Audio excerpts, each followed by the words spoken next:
మార్కెట్‌లో అన్ని కల్తీలు. ఇప్పుడు మీకు తెలియందేం లేదు. సో, ఎలాంటి జాగ్రత్తలు తీసుకుంటారు మీరు? మా కాన్సెప్టు ఆరోగ్యం, సౌభాగ్యం, ఆనందం, ఆహ్లాదం. ఇదే మా కాన్సెప్ట్. పళ్ళు ఒక వయసొచ్చిన తర్వాత గానీ, అసలు చిన్నప్పటి నుంచి గానీ ఫ్రూట్స్ పెట్టాలి అంటారు. మీరిక్కడ అన్నీ పండిస్తున్నారు. మేము చూసాము ఇందాక వస్తూ. సో, ఇక్కడ ఫ్రూట్స్ గురించి చెప్పండి. మా కాంపౌండ్ చుట్టూతా ఏ సీజన్లో ఆ సీజన్లో కాసే విధంగా మేము ఏర్పాటు చేసుకున్నాం. కొన్ని రకాల పళ్ళ జాతులు, ఉదాహరణకి లక్ష్మణ ఫలం. ఈ లక్ష్మణ ఫలం అనేది ఆరోగ్యానికి ఎంత మేలు చేస్తుంది అంటే, మీ ఫ్యామిలీ సపోర్ట్ ఎంతవరకు ఉందంటారు? అంటే మనం ఏదైనా చెయ్యాలంటే ఇంట్లో వాళ్ళ సపోర్ట్ కూడా ఉండాలి గదా! సో, ఫ్యామిలీ గురించి ఒకసారి మాకు చెప్పండి. నేను ఇంటికి వెళ్ళక 2 నెలలు 2 నెలలు. ఎందుకంటే నాకు ఉన్న బరువు, బాధ్యత, నేను ఇక్కడ తీసుకున్న కమిట్మెంట్, వీళ్ళకిచ్చిన కమిట్మెంట్ అలాంటిది.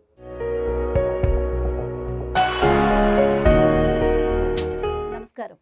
లాస్ట్ వీక్ అయితే మనం చూసామండి వనప్రస్థ ఆరోగ్యసిరి రిటైర్మెంట్ హోమ్స్ మొత్తం అంతా చూసాము. చాలా విషయాలు తెలుసుకున్నాము. మనకి నాగమల్లేశ్వరరావు గారు చాలా విషయాలు చెప్పారు. సో, మళ్ళీ ఈ వారం కూడా మనం ఇక్కడికే వచ్చేసాము మరికొన్ని విషయాలు తెలుసుకోవడానికి.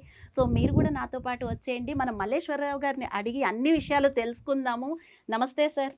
మళ్ళీ మిమ్మల్ని కలుసుకోవడం చాలా హ్యాపీగా ఉంది మాకు.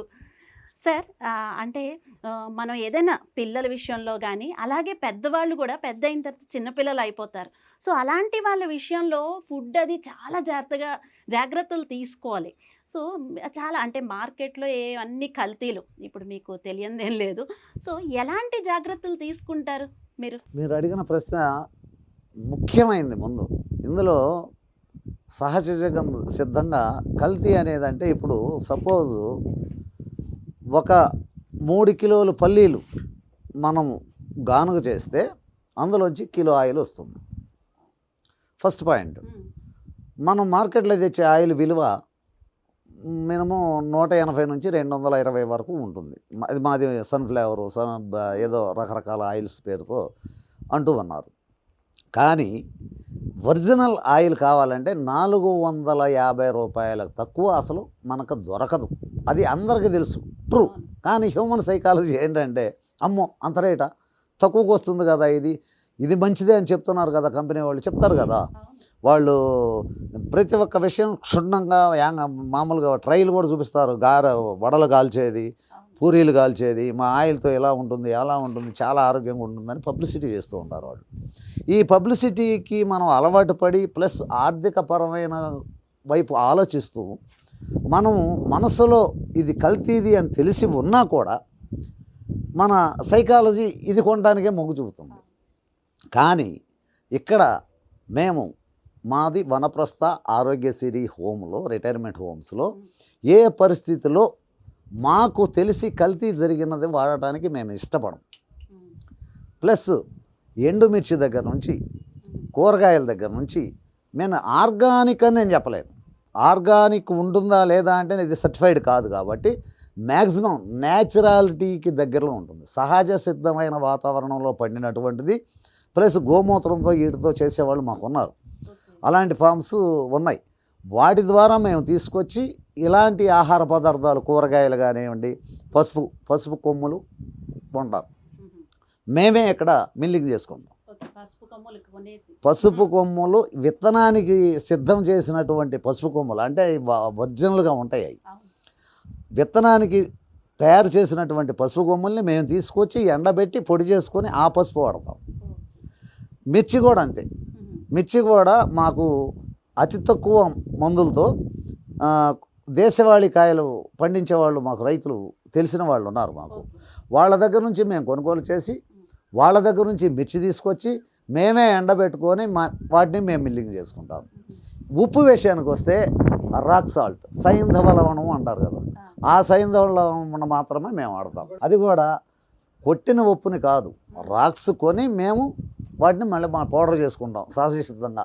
మా వర్కర్సే వాటిని కొట్టేసి, సుత్తులు తీసుకొని కొట్టేసి చక్కగా జల్లెడ పట్టుకొని ఉంచుకొని అదే వాడుకుంటాం మేము. ముఖ్యంగా మన ఆరోగ్యాన్ని 160% కాపాడేది పాలు అనే నా నమ్మకం. ఈ పాలు కూడా మేమే సొంతగా మా వాళ్ళకి గేదెలను కొనిచ్చి ఆ గేదెల పాలు మాత్రమే మా కళ్ళెదురుగా మేము తీసుకొని వచ్చేసి ఆ గేదెల పాలు మాత్రమే మేము ఎక్కడ వాడతాము. అందులోంచి వచ్చే నెయ్యి మా వాళ్ళకి సరిపోతుంది. ఇక్కడ కల్తీ అని పదానికి ఇక్కడ ఎటువంటి ఆటంకం కలగకుండా కల్తీ లేని విధంగా అన్ని చర్యలు మేము తీసుకొని స్వచ్ఛమైన కల్తీ లేని ఆహారాన్ని అందించడానికి 100కి 100 పాళ్ళు మేము ప్రయత్నం చేస్తున్నాము. అందులో భాగంగా ఒక 10% 20% తగ్గుతుంది అంటే మరి నేను కాలానుగుణంగా కొన్ని విషయాల్లో ఈ మిర్చికి అయితే ఎప్పుడో ఒకసారి మందు కొట్టక తప్పదు. కొన్ని ఆర్గానిక్లో పండనటువంటి కూరగాయలు కాలీఫ్లవరు అది పుట్టిన దగ్గర నుంచి మందులే కొట్టాలి. అందుకని అసలు కాలీఫ్లవర్ వాడకమే మేము తగ్గిస్తాం. కానీ మాకు జీవచాపల్యం ఉంటుంది, మా పెద్దవాళ్ళకి చాపల్యం ఉంటుంది కాబట్టి అప్పుడప్పుడు మేము కాలీఫ్లవర్ వాడతాం, క్యాబేజీ వాడతాం. అది మాత్రం మార్కెట్లో తెచ్చుకుంటాము. మాకు 80% ఆకుకూరలు మాత్రం మా కాంపౌండ్లో మా కళ్ళెదురుగానే పండుతాయి. గోంగూర, బచ్చల కూర, తోటకూర, పాలకూర, చుక్కకూర, మెంతికూర ఇలాంటివన్నీ మేమే పండించుకుంటాం. అందుకని మేము కొనే కూరగాయలు కూడా పర్సంటేజ్ చాలా తక్కువ ఉంటుంది. మాది ఆకుకూరలు ఎక్కువ ఉంటాయి. కాయగూరలు కూడా మేము వాడేది ఇప్పుడు మనకు ఆంధ్రప్రదేశ్లో పండేటువంటి పంటలు మీరు ఏ మార్కెట్లో కొన్నా కూడా దోస, బెండ, బీర, కాకర, పొట్ల ఇలాంటి సహజ సిద్ధమైన 10-11 రకాల కూరగాయలు మాత్రమే మనకు దొరుకుతాయి. మిగిలిన 4-5 రకాలు ఏమన్నా ఉంటే అది నార్త్ ఇండియా నుంచో ఎక్కడి నుంచో దూర ప్రాంతాల నుంచి వస్తాయి. కాబట్టి మనం వెరైటీస్ ఎన్ని వండినా ఈ 10-15 రకాలతోనే వండాలి. మీరు అది ఫ్రై అంటారు, పులుసు అంటారు, ఇగురు అంటారు, రకరకాలుగా అవి మనం మార్చుకుంటాం. వండే విధానంలో తేడా తప్ప మనకు దొరికే మూలమైనటువంటి కూరగాయలు మన 2 తెలుగు రాష్ట్రాల్లో పండే కూరగాయలు మితంగా ఒక 10-12 రకాల కంటే ఎక్కువ ఉండవు. దాంట్లో మెయిన్ ఇప్పుడు మన క్యాప్సికమ్ కూడా ఇక్కడే దొరుకుతుంది. దాన్ని కూడా మందులు తక్కువ కొట్టే రకంగా మన శాస్త్రజ్ఞులు పరిశోధనలు చేసి అదాలు ఇస్తున్నారు. మేము అలాంటి నమ్మకమైన ఫార్మ్స్ నుంచే మేము తెచ్చి మేము వాడుకుంటాం. తర్వాత ఇప్పుడు ఆయిల్స్ మీకు చెప్పాను. మేము ఇది ఇంత ఖరీదవుతుంది, ఇది ఎక్కువ అవుతుంది, మేము లాభాపేక్షతో చేస్తున్నాము, మాకు లాభమే కావాలనే దృక్పథం మాకు ఏ కోసైనా లేదు, రాదు. మా కాన్సెప్టు ఆరోగ్యం, సౌభాగ్యం, ఆనందం, ఆహ్లాదం, ఇదే మా కాన్సెప్ట్. వాళ్ళు వచ్చేది మన దగ్గరికి మానసిక ప్రశాంతత కోసం, మంచి ఆరోగ్యంగా ఉంటారు, చక్కటి గాలి, చక్కటి వెలుతురు కావాలి. కాబట్టి వీటి వైపు మేము ఎంత ఖర్చు అయినా వాటికి అనుగుణంగా మేము తప్పకుండా 100కి 100% ప్రయత్నం చేస్తాము.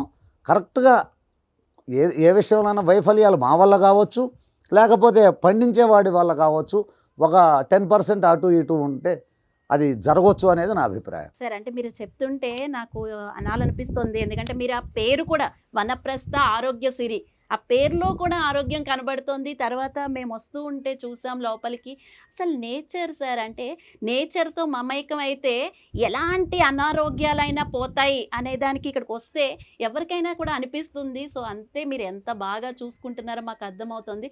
ఇక్కడ చాలామంది అంటే మనం కూరగాయల గురించి మాట్లాడుకున్నాం, పళ్ళు ఒక వయసు వచ్చిన తర్వాత కానీ అసలు చిన్నప్పటి నుంచి కానీ ఫ్రూట్స్ పెట్టాలి అంటారు. మీరు ఇక్కడ అన్ని పండిస్తున్నారు, మేము చూసాము ఇందాక వస్తూ. సో ఇక్కడ ఫ్రూట్స్ గురించి చెప్పండి సార్. కాయగూరలు, ఆకుకూరలు, దాంట్లో వండేటువంటి ఉప్పు, కారం, పసుపు వీటన్నిటి గురించి మీకు విశదీకరించడం జరిగింది. అలానే మాకు చుట్టూత మా కాంపౌండ్ చుట్టూత 175 పళ్ళ చెట్లు ఉన్నాయి. 175లో మన ఇండియాలో ఎన్ని రకాల పళ్ళు పండుతాయో అంటే ఎక్సెప్ట్ యాపిల్ అలాంటివి మాత్రం మేము పెట్టుకోలేదు. అనాస ముఖ్యమైనటువంటి జాతులు ఏవైతే ఉన్నాయో మా కాంపౌండ్ చుట్టూతా ఏ సీజన్లో ఆ సీజన్లో కాసే విధంగా మేము ఏర్పాటు చేసుకున్నాం. కొన్ని రకాల పళ్ళ జాతులు, ఉదాహరణకి లక్ష్మణ ఫలం. ఈ లక్ష్మణ ఫలం అనేది ఆరోగ్యానికి ఎంత మేలు చేస్తుంది అంటే అది దీని గురించి మీరు గూగుల్లో కొట్టచ్చు, ఎక్కడైనా సెర్చ్ చేయొచ్చు. మీరు దీని గురించి క్యాన్సర్ కణాలని నాశనం చేసే శక్తి అదంతా ఈ లక్ష్మణ ఫలంలో ఉంది. అట్లా అని మరి 360 రోజులు దొరకవు కదండి లక్ష్మణ ఫలం, మరి మీరేం క్యాన్సర్ తగ్గిస్తుంది అంటున్నారు, ఇది ఎలా సాధ్యం అని మీరు అనొచ్చు. కానీ ఈ పండులో ఉన్న ప్రత్యేకత, మీరు ఈ సీజన్లో 2-3 సార్లు కనుక మీరు తింటే మళ్ళీ ఈ సీజన్ వచ్చే వరకు ఆ క్యాన్సర్ కణాలను రాకుండా చేసే శక్తి ఈ పండులో ఉంది. మీకు రుచి ఆహ్లాదక మంచి అమృతం లాంటి రుచి అందించకపోయినా ఇది, కానీ ఇది చేసే మేలు తల్లి చనుబాల కంటే అతి శక్తివంతమైన క్యాన్సర్కి అనుగుణంగా క్యాన్సర్కి రాకుండా దాంట్లో పీచు పదార్థాలే కానీ మిగిలిన ఏమైనా ఉన్నా కూడా కెమోథెరపీ కూడా అవసరం లేనటువంటి శక్తి ఈ పండు ద్వారా మన శరీరానికి అందించవచ్చు. సార్ అంటే ఇప్పుడు ఇవి మనకి ఇందులో ఉన్న వాళ్ళకి ఎప్పుడెప్పుడు అందిస్తూ ఉంటారు? ఫ్రూట్స్ ఏ టైంలో పెడతారు జనరల్గా? మేము సహజంగా ఫ్రూట్స్ అనేది అంటే వాతావరణ పరిస్థితులకు అనుకూలంగా మేము ఇప్పుడు ఈ సీజన్లో లక్ష్మణ ఫలం దొరుకుతుంది. మా పంట వస్తే ఇందులోంచి ఒక తలా ఒక ముక్క మేము కట్ చేసి అందరికీ ఒక 4-5 పళ్ళు మాకు ఉంటాయి. ఆ 4-5 పళ్ళు వరకు వచ్చే వరకు వెయిట్ చేసి ఈ పండు ఒకరోజు. అలాగే వాటర్ యాపిల్, ఈ వాటర్ యాపిల్ ఇది రోగ నిరోధక ఇమ్యూనిటీ పవర్ బాగా పెంచుతుంది. ఇది లైట్ స్వీట్ ఉంటుంది. షుగర్ డయాబెటిక్ గ్లూకోజ్ శాతం ఎక్కువ ఉన్న వాళ్ళకి ఆ గ్లూకోజ్ను కూడా కంట్రోల్గా ఉంచేసి ఎంతవరకు గ్లూకోజ్ శరీరానికి అందించాలి, మిగిలిన వ్యర్థాలను ఎక్కడికి పంపించాలి అనేది ఈ పండు ద్వారా మనకు తెలుస్తుంది. ఒకసారి ఈ పండు మీరు తిని చూడండి, నేను కూడా మీతో పాటు తింటాను, ఎలా ఉందో చూద్దాం. చాలా బాగుంది సార్, చాలా స్వీట్గా ఉంది. అంటే మీరు ఏమి మందులు వేయకుండా పెంచుతున్నారు కాబట్టి చాలా న్యాచురల్ ఫ్రూట్, చాలా బాగుంది. ఇలాంటి ఆహార పదార్థాలు మనం అందిస్తాం కాబట్టి నేను మీకు ఒక హామీ మా యూట్యూబ్ ఛానల్ ద్వారా మీకు అందిస్తున్నాను.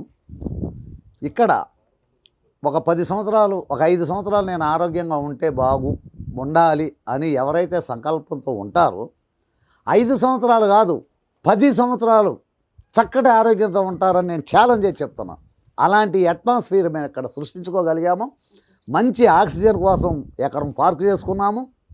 మంచి కల్తీ లేని ఆహారం ఎల్లవేళలా మీకు అందిస్తామని ప్రతిజ్ఞ చేస్తున్నాం. సార్ మీరు ఇవన్నీ చెప్తుంటే నాకు ఒకటి అనాలనిపిస్తుంది. మీరు ఇప్పటి వరకు అందరికీ కొడుకు అనుకున్నాం, మీరు డాక్టర్లా కూడా ఉన్నారు సార్. ఆల్మోస్ట్ ఆరోగ్యకరమైన ఫ్రూట్స్ అంటున్నారు, ఆరోగ్యకరమైన వెజిటబుల్స్, సో చాలా చేస్తున్నారు మీ సేవ. మేము రైతు కుటుంబం నుంచి వచ్చాం. మా ఆవిడ రైతు కుటుంబం నుంచి వచ్చింది. మా పేరెంట్స్ అంటే టీచర్స్, నేను ఉద్యోగస్తుల ఫ్యామిలీ నుంచి వచ్చాను. ఇలాంటి కార్యక్రమంలో నేను ఇంటికి వెళ్ళక 2 నెలలు, ఎందుకంటే నాకు ఉన్న బరువు బాధ్యత, నేను ఇక్కడ తీసుకున్న కమిట్మెంట్, వీళ్ళకి ఇచ్చిన కమిట్మెంట్ అలాంటిది. నా సుఖం నేను చూసుకొని మా ఆవిడని తృప్తిపరచాలి, వెళ్ళాలి అని నేను కోరుకుంటే వీళ్ళకి న్యాయం జరగదు. అట్లా అని ఆమెను నెగ్లెక్ట్ ఎంత చేయకపోయినా నాకు వయసు 68 సంవత్సరాలు పూర్తయింది. కనీసం ఆవిడేంటంటే మా ఆయన అక్కడ మంచి సర్వీస్ అక్కడ అందిస్తున్నారు, ఆయన్ని ఆటంకపరచకూడదని నాకు మాత్రం నా భార్య నుంచి కానీ, నా కొడుకు నుంచి కానీ, నా కోడల నుంచి కానీ, నా కూతురు నుంచి కానీ సంపూర్ణ సహకారం అందించారు. కాబట్టి నేను ఇంకా ముందుకు వెళ్తున్నాను, ఇంకా వెళ్ళదలుచుకున్నాను. దానికి వాళ్ళకి కూడా నా తరఫున మా పిల్లలకి, నా భార్యమణికి మంచి కృతజ్ఞతలు అందజేస్తున్నాను. సార్ మా తరపున కూడా మీ వైఫ్కి అయితే మాత్రం హ్యాట్స్ ఆఫ్ చెప్పాలి. ఎందుకంటే 2 నెలల నుంచి మీరు ఇంటికి వెళ్ళకపోయినా సరే ఆవిడ ఇంత సహకరిస్తున్నారంటే ఆవిడ కూడా సేవామూర్తియే నిజంగా చెప్పాలంటే. సో మాకైతే చాలా హ్యాపీగా ఉంది. మా తరపున ఆవిడకి మరొకసారి హ్యాట్స్ ఆఫ్.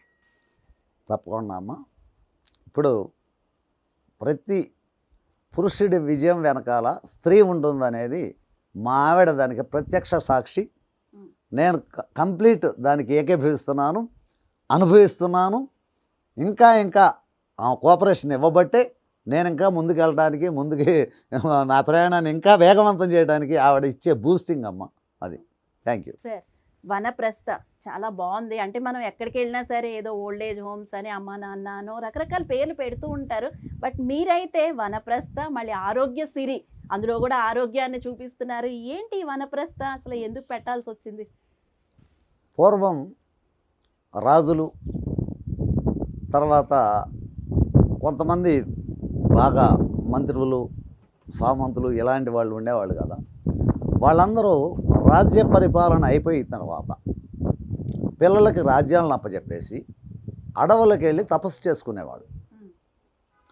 తపస్సు చేసుకొని వాళ్ళు చేసినటువంటి కొంచెం ఉంటాయి కదా మంచి చెడులు, వాటినన్నింటినీ ఆలోచించుకొని సరే చేసింది పాపమో పుణ్యమో ఎంతో అయిపోయింది, మన జీవితం అయిపోయింది, ఇప్పుడు మనం భగవంతుని గురించి ధ్యానిస్తూ చక్కటి ఇప్పుడు అక్కడ ఉండగా షడ్రుచులు అంటారు కదా, షడ్రుషోపేత భోజనం, షడ్రుచులు. ఇలాంటి భోజనం అంటే మాంసము, మద్యమం ఇవన్నీ తాగేసి మంచి అందమైన జీవితాన్ని అనుభవించి ఇందులో ఉన్నటువంటి సారాన్ని తెలుసుకొని ఆఖరికి నిస్సారంగా నిస్తేజమైన కల్మషం లేనటువంటి కలుషితం లేనటువంటి జీవితాన్ని గడపటానికి వెళ్ళేదే తపోవన, వాళ్ళు వనప్రస్థాశ్రమం అనేవాళ్ళు. ఇక్కడ కూడా మాకు రిటైర్మెంట్ అయిపోయో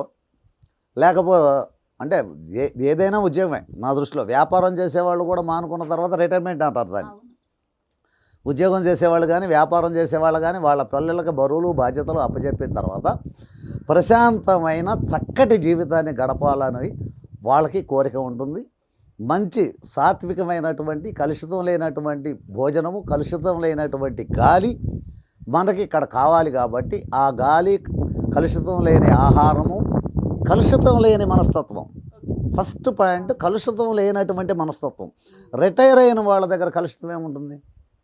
వాళ్ళు ఎప్పటికీ ఇంకా ప్రశాంతంగా ఉండాలని కోరుకుంటారు తప్ప వాళ్ళ కార్లు ఉన్నాయి, వీళ్ళకి మిద్దెలు ఉన్నాయి, వీళ్ళకి మేడలు ఉన్నాయి, ఇలాంటివన్నీ వాళ్ళ దృష్టిలోకి రావు. కాబట్టి అందరూ ప్రతి ఒక్కళ్ళ ప్రయాణము ప్రశాంతమైన జీవితాన్ని ఆస్వాదించడానికి కావాలి. కాబట్టి ఇక్కడికి వచ్చి అలాంటి ప్రశాంతమైన వన వన వన అట్లా వెళ్ళారు. కాబట్టి తపోవనానికి వాళ్ళు వనప్రస్థాశ్రమానికి వెళ్ళారు. కాబట్టి ఆ రోజుల్లో అడవులోనే అన్నీ ఉన్నాయి. కానీ అలాంటి వాతావరణాన్ని కొంతైనా ఇక్కడే క్రియేట్ చేసుకొని అలాంటి ఆనందాన్ని ఇక్కడే పొందుతారని. ఆరోగ్యం అనేది ఒక సిరి సంపద. ఆరోగ్యకరమైన ఆరోగ్యానికి మించిన డబ్బు, ధనము, వజ్రవైడూర్యాలు దీని ముందు దేనికి పనికిరావు. మంచి ఆరోగ్యం అనేది ఒక పెద్ద సిరి సంపద. అందుకని మంచి ఆరోగ్యంగా ఇక్కడ ఉండటానికి తోడ్పడుతా వాతావరణం ఇక్కడ ఉంది. కాబట్టి దీనికి వనప్రస్థ ఆరోగ్య సిరి. ఆరోగ్యం అనేది మంచి సంపద. ఆ సంపదని ఇక్కడ పొందటం కోసం తర్వాత అడవుల్లో ఏ విధమైనటువంటి వాతావరణం కల్పించబడిందో, ఆక్సిజన్ ఎలా అందుతుందో మనకి అనువైన ప్రదేశంలో అలాంటి వాతావరణాన్ని ఇక్కడ సృష్టించుకున్నాం. కాబట్టి వనప్రస్థ ఆరోగ్య సిరి అని పేరు పెట్టాము. యాక్చువల్గా ఇప్పుడు ఆక్సిజన్ దొరకడమే చాలా కష్టంగా ఉంది. కొనుక్కుంటున్నాం కదా, ఆక్సిజన్ కూడా కొనుక్కుంటున్నాం. తర్వాత టౌన్స్లో, సిటీస్లో ఎక్కడెక్కడ పక్కనే బిల్డింగ్స్ వచ్చేస్తున్నాయి. ఇంత ప్లేస్ అయితే ఎక్కడ లేదు. ఇంతకుముందు మాది ఫస్ట్ మేము స్టార్ట్ చేసినప్పుడు కొండాపూర్లో శ్రీరామనగర్ కాలనీ బ్లాక్ ఏలో పెట్టాము. అక్కడ అందరి అభిప్రాయాలు, నా అభిప్రాయం కూడా వాళ్ళని చూస్తే నాకు బాధ వేసేది. లేదు ఇక్కడ ఉండడానికి వీలు లేదని తక్షణమే దాన్ని ఖాళీ చేసేసి మా మిత్రుల ద్వారా, ఆ మిత్రులే నాకు పార్ట్నర్స్ అయ్యారు. నా మంచి ఉద్దేశాన్ని చూసి నాకు మంచి ఉత్తేజాన్ని, మంచి బూస్టింగ్ని ఇచ్చి వాళ్ళు కూడా నాతో కలిసి ప్రయాణం చేయడానికి సిద్ధంగా, నాకంటే ముందుగా వాళ్ళు పరిగెత్తి నన్ను పరిగెత్తించి ఇక్కడ ఈ స్థానంలో వాళ్ళ వల్లే నాకు ఈ స్థానం దొరికింది. ఆ స్థానాన్ని మళ్ళా పరిరక్షణ అంటే దీన్ని కూడా చెట్లు వేయటం కాదు గొప్పతనం, దాన్ని మెయింటైన్ చేయటం. చెట్లు మెయింటైన్ చేయటం, దానికి నీళ్లు పోయటం, దాన్ని కాపాడుకోవటంలో వీళ్ళందరూ తోడ్పాటు, దాన్ని డిజైన్ చేయటం. మళ్ళీ ఏ చెట్టు ఎక్కడ ఉండాలి, మా అనిల్ గారి ప్లాన్. ఇట్లా అందరూ ఒకళ్ళకొకళ్ళం సంప్రదించుకొని ఈ వాతావరణాన్ని ఇక్కడ సృష్టించుకొని ఇదంతా ముందుకెళ్తున్నాము. చక్కగా నాకు ఎక్కడా లేని అటువంటి స్పందన మా హోముల గురించి వస్తుంది. నాకు ఇప్పటికే 44 మంది ఇక్కడ మా గెస్టులు ఉన్నారు. మాకు కొత్తగా ఒక 10 రూములు కట్టాము. ఇంకొక 18 మంది మాకు ఇక్కడ ఆస్కారం ఉంది. నాకు ఇంతకు మించి క్యాపబిలిటీ కూడా లేదు. మ్యాక్సిమం 65 కంటే మా దగ్గర స్థానం కూడా లేదమ్మా. సార్ అంటే మేము చాలా విషయాలు విన్నాము. మీ ద్వారానే కాకుండా బయట కూడా టాక్ వచ్చింది ఇక్కడ అన్నీ చాలా బాగుంటాయని, ముఖ్యంగా ఆహార విషయంలో అయితే అసలు కల్తీ లేకుండా ఉంటుందని. సో మీకు ఇంతగా సహకరిస్తున్న మీ స్నేహితులందరికీ కూడా మరొకసారి ధన్యవాదాలు సార్. ఇంకోటి ఏంటంటే అమ్మా, బయట నుంచి టాక్ వచ్చిందంటే మాకు ఇక్కడ ఫస్ట్ నుంచి కూడా ఈ చుట్టుపక్కల ఉన్నటువంటి వాళ్ళకి వాళ్ళు ఎప్పుడు రావాలన్నా రావచ్చు. ఇదంతా చూసుకుని వెళ్ళడానికి మేము అవకాశం కల్పించాము. ఇక్కడ వాళ్ళకి ఆ పందిరికి దొండకాయలు ఉన్నాయి, బెండకాయలు ఉన్నాయి, గోంగూర ఉంది, ఇవన్నీ వాళ్ళు చూస్తున్నారు. నేను చెప్పిన అబద్ధం కాదు ఇది. న్యాచురల్ ప్రకృతి సిద్ధంగా ఇక్కడ మాకు కనపడుతున్నాయి కళ్ళెదురుగా. దీన్ని నమ్ముతారు కదా. అందుకని మేము చెప్పకముందే ఇక్కడ కల్తీ లేని స్వచ్ఛమైన ఆహారం దొరుకుతుంది, మంచి ఆక్సిజన్ దొరుకుతుంది అనేది రూఢి అయిపోయింది. ఇక్కడున్న పరిస్థితుల దృష్ట్యా, ఇక్కడ కల్పించినటువంటి వాతావరణ దృష్ట్యా చక్కటి, ఇందులో ఏది గ్రాఫిక్ కాదు, ఇందులో ఏది అబద్ధం లేదు. అందుకని వాళ్ళు కూడా మమ్మల్ని నమ్మారు. ఇవన్నీ పరిస్థితులు చూసిన తర్వాత నేనేం చెప్పట్లేదు. ఇప్పటి వరకు నేను పబ్లిసిటీ ఎక్కడ చేయలేదమ్మా. ఏది కరపత్రాలు కొట్టించో ఇప్పుడు కొంతమంది ఏం చేస్తారంటే వాళ్ళని యాక్టర్లని, సినిమా యాక్టర్లు వాళ్ళని పట్టుకొచ్చి ఇక్కడ వాళ్ళు ఉన్నారు, ఇక్కడ వాళ్ళు ఉన్నారు చెప్పిస్తారు. నాకు ఇంతవరకు అలాంటిదేం లేదు. నా గెస్ట్లు, నాకున్న అతిథులు వాళ్ళ మౌత్ పబ్లిసిటీ ద్వారానే ఇక్కడ బాగుందని ఒకళ్ళకొకళ్ళు చెప్పుకొని నా దగ్గరకు వస్తున్నారు. వాళ్ళకి, వాళ్ళ తరపున వచ్చే వాళ్ళందరికీ నాకు మనస్ఫూర్తిగా అభినందనలు తెలియజేస్తున్నానమ్మా. సో చూశారు కదండి, మనం చాలా విషయాలు తెలుసుకున్నాము. సో ప్రకృతికి అయితే దగ్గరగా ఉండాలి అని కోరుకుంటే మాత్రం ఇక్కడికి తప్పకుండా వచ్చేయచ్చు. సో ఇప్పుడున్న ఆధునిక ప్రపంచంలో ఒంటరిగా ఉండలేక ఇక్కడికి రావాలి అని కోరుకుంటే మాత్రం ఇది అయితే చాలా మంచి ప్లేస్ అని నేను మరొకసారి చెప్తున్నాను. సో మరిన్ని విషయాల కోసం మనం మళ్ళీ నెక్స్ట్ వీక్ కలుసుకుందాం. అంతవరకు సెలవు, బాయ్.